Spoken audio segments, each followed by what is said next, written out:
Hey, what's up, ma gang de jaseux amateurs de cinéma, Jason Ciné 67.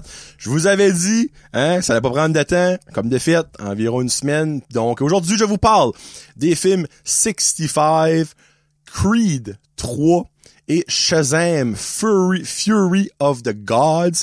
En plus de parler, on va commencer, DC Fury of the Gods, de la bande-annonce du film The Flash, qu'on va voir un jour. Je vais-tu le voir, par exemple, moi? Ça, c'est un autre débat. On commence ça avec 65. Comme, dans le fond, la semaine, dernier Jason Ciné, j'avais mentionné que, allons, ciboule. Que ouais, Ant-Man 3 était sur mon hype, de Marvel, mais j'ai fait un épisode spécial avec Danick Bigro. Je viens de te renommer mon dame, c'est un estité, là. Danick Bibro. On a fait notre top 23 d'anticipés de films, tout sauf super-héros. Et 65 était dessus. Une des grosses raisons, c'est parce que moi, je capote solidex sur les dinosaures, et là-dedans, il y en a. Première déception de 2023, mesdames et messieurs, où que je n'ai pas trippé pour Saint-Saëns. Je lui donne un généreux, encore là, peut-être pas, 2.5 jaseux sur 5. Oh! Ce film-là aurait pu être bon. Qui aurait pu être bon, mais bon, it is what it is. Dans le fond, c'est l'histoire de Adam Driver et sa petite famille. Il y a une fille qui a une condition médicale, puis les autres, ils ont besoin d'argent. Puis sur la planète où ce qu'il a, dans le fond, Terre, dans je sais pas combien d'années, 65 millions d'années dans le futur, ils ont une Space Expedition de 2 ans qui lui permettrait de ramasser beaucoup d'argent pour faire une opération ou quelque chose pour que sa fille, dans le fond, se sente mieux. Puis il s'en va pendant 2 ans, tout va bien, on voit rien. T'as qu'à ça, il y a comme un time jump. On voit après ça quand il revient. Mais quand il revient, il fait face à des météorites. Puis il crash une planète. Mais turn out que ce moment-là aurait dû être intense, tu sais, comme tabarnak. Après 2 ans, tu sais, là, finalement, on s'en va à la maison. Oh non, des météorites. On va crasher. Pas de frisson pantoute. Zéro pin barre, comme, je dirais même lui a pas de l'air de paniquer dans le film. Je dirais, j'étais comme, on aurait-tu pu mettre un petit peu plus d'émotion dans ce moment-là? Un petit peu plus comme de, shit. Tu sais, comme, je peux-tu croire qu'après 2 ans parti, je suis rendu chez nous pis je vais me faire fucking dessus par des météorites. Anyway, whatever. Moi, ce moment-là m'a comme fait un petit peu chier. Là, il crash sur la planète pour s'apercevoir que c'est une planète, la planète Terre, 65 millions d'années passées. Et 65 millions d'années passées, si vous connaissez un peu l'histoire, c'est le temps qu'il y avait des dinosaures. Et 65 millions d'années passées, c'est quoi qui arrive aux dinosaures? Ben, il y a une pluie de météorites qui a enseveli la Terre et tout tué la race des dinosaures. Mais les météorites, ça c'est la twist qu'ils voulaient qu'on était comme « Oh my God! » C'est les météorites que lui a crashé dedans, ben c'est les météorites qui s'enlignaient sur la Terre pour faire l'extinction des dinosaures. Mais ça, on le voit à la fin du film. Mais comme, du début du film, je suis comme... Les météorites s'en viennent. Vous direz, lui, il savait pas ça, lui. Anyway, whatever. Il atterrit sur la Terre, tout le monde est mort dans son vaisseau spatial. Il était tout dans des espèces de tubes comme de régénérescence, un petit peu comme dans une galaxie près de chez vous, là. Sauf une petite fille. Puis là, il s'embarque sur une aventure avec elle, mais il y a quelque chose que j'ai pas compris. Il y a un barrière de langage entre lui et elle, mais ils viennent de la même crise de place. Pourquoi qu'une personne qui est sur ton vaisseau spatial, que t'as apporté lors d'une expédition, parle pas la même langue que toi, pis tu comprends pas ce qu'elle dit. Elle a pas compris ça. Anyway, puis ça joue tout le long du film, mais elle a dit quoi, lui comprend rien, lui dit quoi, il comprend rien, pis là c'est comme un gros struggle du tabarnak pour savoir ce qu'ils disent les deux, là. Les dinosaures, boy. Je sais pas si vous connaissez l'émission Dino Dan pour les enfants. C'est mieux fait là-dedans. Ouais, il y a un beau dinosaure dans tout le film, je serais prêt à dire. Vraiment, là, le budget a pas été fort ces dinosaures, c'est pas beau. Comme, tu sais qu'ils sont pas là, ça paraît pas là, c'est pas bien fait, c'est flou par bout. Anyway, les dinosaures là-dedans n'arrachent en tabarnak. Les angles pis la cinématographie du film, il y a des weird angles, il y a des weird de zoom out, il y a des weird de zoom in. On dirait j'étais comme... C'est pareil comme si que le producer, pis c'est Sam Raimi qui crée ce rapport là-dedans. Mais by the way, il a fait un film de mort de Doctor Strange, il a même pu faire un film de mort de dinosaures aussi, pis turn out, ça qui est arrivé. On dirait il est comme, hey, moi ce film-là, ça me tente d'essayer du stuff. On va avoir du fun. Pis on dirait, c'est comme... il essaie des affaires, des zoom-in de la boucane que tu vois rien, mais ça zoom in, mais Chris, tu zoomes dans de la boucane, tu vois pas plus rien. Vous dirais des fois que ça décolle comme pouf, par en haut, comme si c'est un drone, mais c'est pas bien fait. C'est des weird dangles pis tout ça. Les seuls petits bouts positifs, c'est que j'ai eu quelques bons sauts. Il y a un moment donné au début, il y a un dinosaure qui saute dans la face tabarnak que je l'ai pas vu venir. Hey, j'ai fait le saut. Pis habituellement, je suis bon, moi, pour comme gager les sauts là-dedans. Oh, que je l'ai pas vu venir. J'ai comme, tu sais, le fameux affaire comme on voit dans les films, les shakes, comme leur popcorn fly. Moi, mon popcorn a pris il y a une partie du popcorn, pas tout au complet, qui a pris le large. Il y a un autre moment donné, pas trop loin après de ça, il y a comme une espèce de geysage, comme, ça va sauter. Ça va sauter. Je le savais, là. Je le savais. C'est comme si t'as une fourchette dans l'œil, ça va faire mal. Ça va faire mal, tu continues, ça va faire mal. Mais là, j'étais comme, il va péter, ça va péter. Oh, ça pète pas. Là, ça va péter. On dirait, c'est quand j'étais comme, ben là, finalement, ça pètera pas. Quand ça pètera pas, pah! Hey, ça blouse. Saint tabarnak que j'ai eu un saut.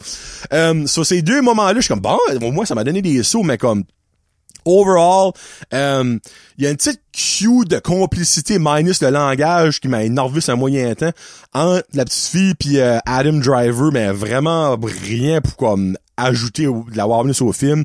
Les météorites qui arrivent à la fin, j'étais comme bon, ben je pense que c'est assez évident. Dans le fond, lui a retourné 65 millions d'années en arrière pour revivre live l'extinction des dinosaures. C'est un autre qui essaie de s'escaper là-dedans. À la fin, on sait pas ce qu'ils survivront. Là, by the way, il y a des spoilers, là, comme que je dis toujours. Là. Ils s'escapent la planète, mais comme on voit pas tout de suite. Sont-ils encore en vie? Ont-ils arrivé sur la Terre? Qu'est-ce que ça passe? Ça aurait été le fun de savoir ça, mais le film est quand même pas 1h30, là. Ça fait que ça, on s'entend, c'est rough, là. Puis quelque chose qui m'a titillé tout le long du film. Il y a une tablette, OK? Comme qui pop-up de quoi pour calculer les distances puis savoir s'il y a du mouvement. Ça avait de l'air d'une tablette de Fisher-Price, là, comme. Au minimum, c'était pas capable de mettre de l'argent dans les dinosaures, mais au moins un petit peu de budget dans ta tablette pis ça a de l'air de quelque chose d'être futuristique pour quelque chose que tu viens de pogner au Walmart à 12,95, là. Oh, Seigneur, c'était lourd par bout de ça, là. Mais overall, je suis déçu parce que ce film-là aurait pu être bon. Sincèrement, ça aurait pu être bon. Puis Eric Chiasson, qui va peut-être écouter ça, lui, Akshi, et je pense qu'il avait dit que Akshi, c'est-tu ce film-là qu'il avait vu, qu'il avait aimé? Je pense pas. Mais là-dedans, mettre de la cocaïne aux dinosaures, comme dans Cocaine Bear, puis peut-être que ça a rajouté un petit élément le fun. Mais overall, déception, sincèrement déçu. Parce que moi, tout ce qui touche aux dinosaures, je viens excité, puis là, Seigneur, ça a tombé flat comme un 7-Up. Comme sincèrement, c'est plate. Mais puis by the way, pas faux, c'est Adam Driver, moi, là. Niveau acteur, là-dedans, il a pas amélioré son sort envers moi. Bon, on va passer de quoi de pas mal meilleur. Creed 3, avec Michael B. Jordan, et non Michael Jordan, et Jonathan Majors, Kang, qui en fut cette année. Je lui donne la belle note de 4.5 Jésus sur 5. Je ne sais pas encore si je l'ai plus aimé que le premier. Comme avant le film, moi c'est le premier, j'ai adoré, le deuxième un petit peu moins. Je pense sincèrement j'ai plus aimé Creed 3. En gros, l'histoire tourne autour des Ghosts of the Past, des fantômes du passé. La jeunesse d'Adonis Creed, qui est joué par Michael B. Jordan, n'a pas été de tout repos. Mais après ça, il est devenu champion du monde de boxe, gros argent, les femmes, patati patata. Son passé, à rester dans le passé, il n'en a pas parlé à personne, incluant sa femme. Puis, quelqu'un qui était dans son passé revient 18 ans après avoir été en prison pendant 18 ans. Qui est Jonathan Major, qui est Damien là-dedans. Puis ben là, shit is going down. Son passé revient le hanter. Faut qu'il explique à sa femme ce qui se passe. Damien, dans son jeune temps, était un boxeur incroyable. Et Adonis Creed, lui, était le suiveux. Dans le fond, c'est lui qui ramassait qui allassait ses gants puis qui le suivait. Puis ben là, quand que l'autre est en prison, il a tombé dans l'inconnu. Puis Creed, lui, est devenu une super méga star de la boxe. Puis quand que Damien Soul, ben lui, il veut retrouver sa fame. Il veut devenir, le champion du monde, ce que Creed est. Puis ben, ça tourne autour de ça. Au début, Creed l'aide. Après ça, Damien tourne pas mal comme une marde. Mais anyway. Michael B. Jordan là-dedans, mental. Comme il outshine, selon moi, Jonathan Majors. Puis Jonathan Majors est quand même fucking bon. Mais Michael B. Jordan, que ce soit niveau comme fâché, émotion, la shape, ils sont shapés, c'est comme des dieux là-dedans. Mais comme il est mental, là. C'est son meilleur film des trois, Solidix. Là.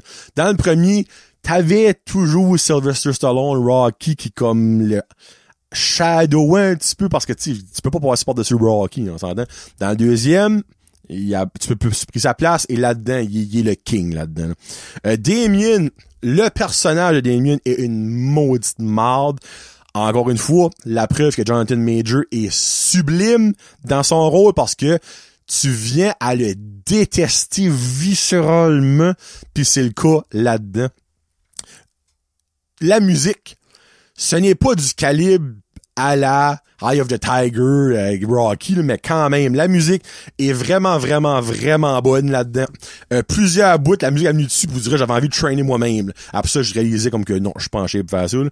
Mais comme, il y a vraiment des beaux moments musicaux, il y a beaucoup comme de rap, de hip-hop, mais aussi d'autres styles de musique, ça que j'ai vraiment aimé, que c'est pas parce que je dirais n'importe quel film avec comme, là-dedans, c'est comme majoritairement des acteurs noirs, puis c'est un producer noir, mais comme ils ont beaucoup tendance à comme vouloir comme monter leur culture, puis c'est comprenable, c'est que du hip-hop, puis du rap, puis tout ça, mais comme il y a d'autres styles de musique, puis je suis comme oh, j'étais actually surpris d'entendre d'autres genres là-dedans, c'est comme pour mettre une ouverture de leur côté, tu sais là, c'est ça que j'ai vraiment trouvé ça sharp. Moi, side note, il y a quelque chose qui m'énerve, ok, le N-word que je ne dirais pas. On ne dit pas ça, OK? Mais pourquoi que les rappers noirs, eux autres, c'est juste ça qu'ils mettent dans leurs chansons? Comme, si vous voulez vous dissocier de ce méchant mot-là, on va le mettre de même, pourquoi que le monde qui est plus vocal le font encore? Comme là-dedans, je l'ai entendu comme 3-4 fois dans des tunes, je suis comme, à chaque fois que je l'entends, comme, moi, ça m'affecte pas, là. Je ne suis pas noir, mais ça m'affecte parce que je trouve ça agressant. Je suis comme, freak, ils se battent pour le droit des noirs, comme, ça n'a pas de sens, mais laissons ces maudits rappers-là, non-stop. Ah ouais, N-word, N-word, N-word, ouais, little bitch, N-word. Je suis comme, je comprends pas, comme, ça m'étrive. Je comprends pas pourquoi est-ce que comme la société accepte ça pis ils sont populaires ces rappers là. Très populaires là, tu sais. Anyway, whatever, une petite side note. Durant la fête de la fin, il y a là je rentrerai pas dans les spoilers, je vous expliquerai pas c'est quoi la scène, il y a une scène différente qui se passe là-dedans. Au début, j'étais comme qu'est-ce qui se passe? Mais après, tu comprends le meaning derrière cette scène-là, pis c'est vraiment beau. Très bonne idée d'avoir ajouté ce moment-là là-dedans et de pas juste avoir resté la fête aller de A à Z. La fête de la fin est vraiment bonne.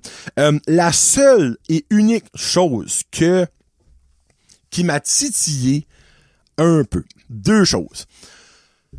L'arrivée de Damien après la prison vers le sommet. Ça a été vite fait, bien fait. Pas assez de struggle, malgré tu dis que pas assez de struggle, ça fait 18 ans qu'il est en prison. Ouais, mais il y a une raison pourquoi c'était en prison, tu sais, comme c'était pas un ange, on s'entend, là, tu sais. Mais comme, j'aurais aimé plus de développement pour le monter au sommet, on met ça de même. Puis, la chose qui m'a tanné, ok? La femme de Creed, qui est jouée par Tessa, non, pas Tessa Thompson, c'est un ciboule. Mais ça, c'est Thompson, par exemple. Ouais, Tessa Thompson, si vous êtes... Dans ma tête, Tessa Thompson, c'était une vieille actrice blonde, là, comme... Elle a des problèmes d'audition, elle a des appareils, ça fait qu'elle connaît le langage des signes. Puis turn out que leur petite fille qu'ils ont eu est sourde et muette. mais comme, ils ont exagéré un peu sur les sous-titres et le langage des signes, là, comme, ça en était tannant par bout. Il y en a beaucoup. Moi, je vais voir un film, c'est pas pour lire. Parce que si je voudrais lire, je lirais un livre. Je vais voir un film pour écouter, pour voir. Et là-dedans, à un moment donné, comme j'étais tanné, je suis comme, tabarnak. Au début, c'est cute, tu sais, il y a des moments cute avec les signes pis qu'est-ce qu'ils se disent, mais comme à un moment donné, c'est trop ce comme passé, là. Ça m'a tapé sur les nerfs, pas mal par bout. Mais, ça enlève pas comment grandiose qu'est le film. C'est juste, c'était tannant, tu sais. Puis fallait que je trouve de quoi un petit peu comme à dire, parce que ce film n'est pas parfait, évidemment. Mais comme ça, j'aurais pas mal dosé avec... Je n'aurais mis, là, don't get me wrong, là, ça méritait d'en avoir. Sa fille est sourde et muette, puis sa femme est un peu sourde, tu sais, là. Mais à ce point-là, parce que ça n'apportait rien de plus au film. Je dis pas que ça aurait apporté beaucoup. Non. C'était juste tannant de tout temps lire ça. Pour vous dire, la manière c'était écrit, c'était comme un petit peu difficile à lire en plus de tout ça.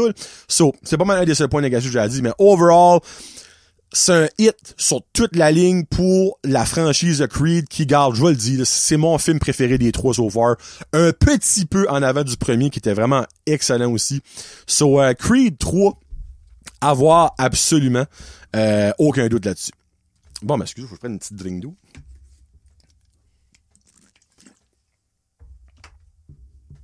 Bon, on va finir ça avec Shazam 2 ou Shazam Fury of the God. La fâche des dieux. Les dieux sont fâchés. So, ceux et celles qui sont au courant le savent déjà. Sinon,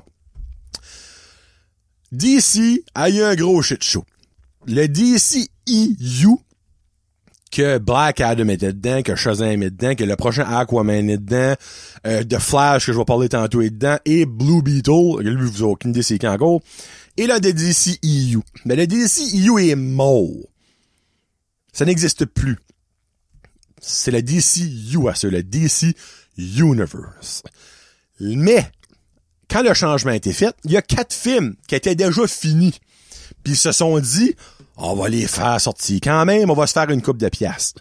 Shazam est le premier de ces films-là. Donc, en partant, tu vas voir un film que tu sais qu'a plus rapport. Que n'importe quoi qui va d'être dit fait là-dedans a plus aucune implication. Non, tu ne verras pas le bout de ça. So, tu n'as pas le choix d'aller voir le film avec ça dans la tête. Parce que les films de DC ont une continuité, mais la continuité n'y est plus. So, je lui donne un 3 jaseux sur 5. Il me semble même un petit peu généreux, mais c'était pas mal meilleur que 65. Ça file très long. Le film est 2h10. Il aurait pu shaver mal sale dans ce film-là. Ça, dans le fond, c'est l'histoire de Shazam et sa Shazam Family qui vivent des jours heureux. Elle sauve les personnes de Philadelphie, je pense. Je pense en Philadelphie ou à Chicago, whatever.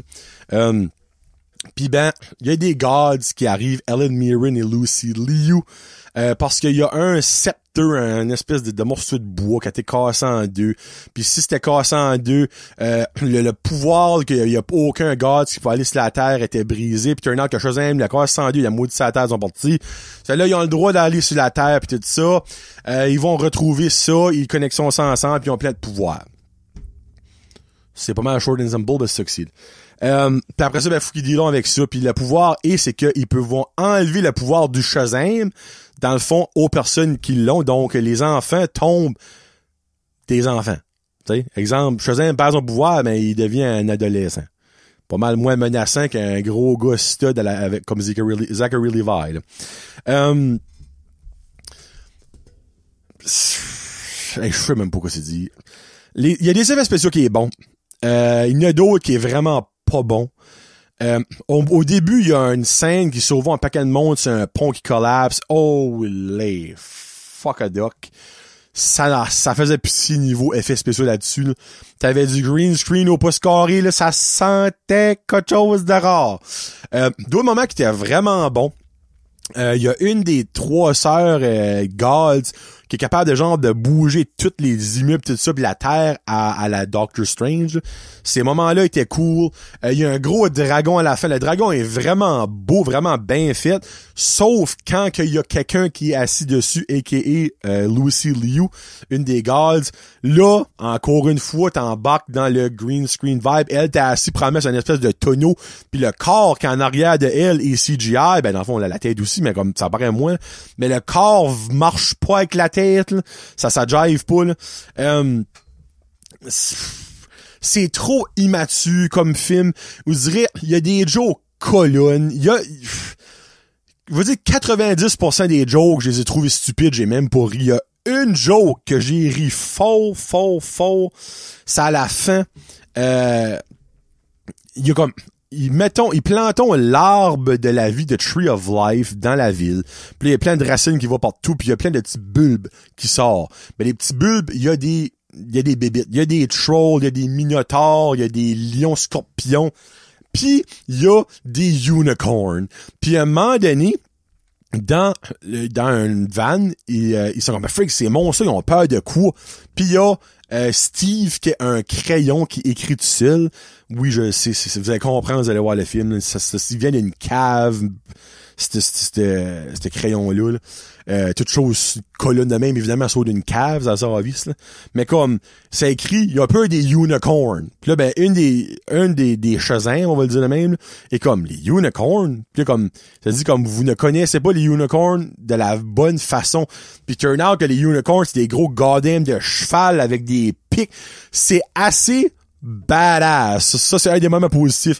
Puis, il y en a un qui charge sur eux autres. Puis la petite fille, après une poignée de Skittles, pis elle maudit ça sur le unicorn, pis elle dit « Taste the rainbow ». J'ai ri fort. Hostie. Il y a 2 personnes qui sont tournées de bord, mon gardien vous l'a dit comme t'es-tu correct. J'ai ri, là. Ça, c'était un des moments forts du film. La fête de la fin, il y a des bons moments, d'autres moments, je dirais, c'était comme, il était tout seul, c'était comme un one-on-one, il y avait pas d'implication comme des familles pis tout ça. En parlant de famille, ils font 2 jokes. Actually, 3 jokes, font une joke de Avengers à un moment donné. J'étais comme wink, ok, ouais. Les autres qui vous dominent depuis forever, là, MCU, Allo DC. Il y a une joke de Fast and Furious à bord de la famille, qui était actually comme un petit peu comique, là. Puis il y a aussi une joke de Game of Thrones avec Daenerys Targaryen, là, à cause du dragon, là. Donc ça, je trouvais ça comme comique, là. Les bébites, actually, étaient bien faites, comme les minotaures, puis les trolls, puis surtout la unicorn. Il y a une scène qu'ils arrivent en Shazam parce que leurs parents c'est pas ça qui ont les pouvoirs, puis il y en a un des deux qui avait perdu son pouvoir à cause des goddesses, là. Puis ben ils disent OK, we're all Shazam, sauf lui il dit I'm gay. Comme what the fuck? Don't get me wrong, c'est pas l'affaire qui est comme ils mettons le gay, si vous direz c'est comme pourquoi ça apporte à rien. Comme les autres c'est comme yeah, we know. Oh, you know. Comme ça a rien apporté. Comme c'est comme si exemple que t'as un repas, OK, t'as des patates, des carottes, puis du poulet, puis tu mets du sel à côté de ton assiette. Ben j'ai mis du sel. Ouais, ben pourquoi? Ben parce que on dirait les autres c'est comme hey, on veut que la société LGBTQ+ nous aime, patata, on va dire qu'il y a gay. Ben ça c'était tellement stupide, j'ai su que même des personnes de cette les LGBTQ+ ont été insultés par ça. C'était tellement stupide, mal placé, useless.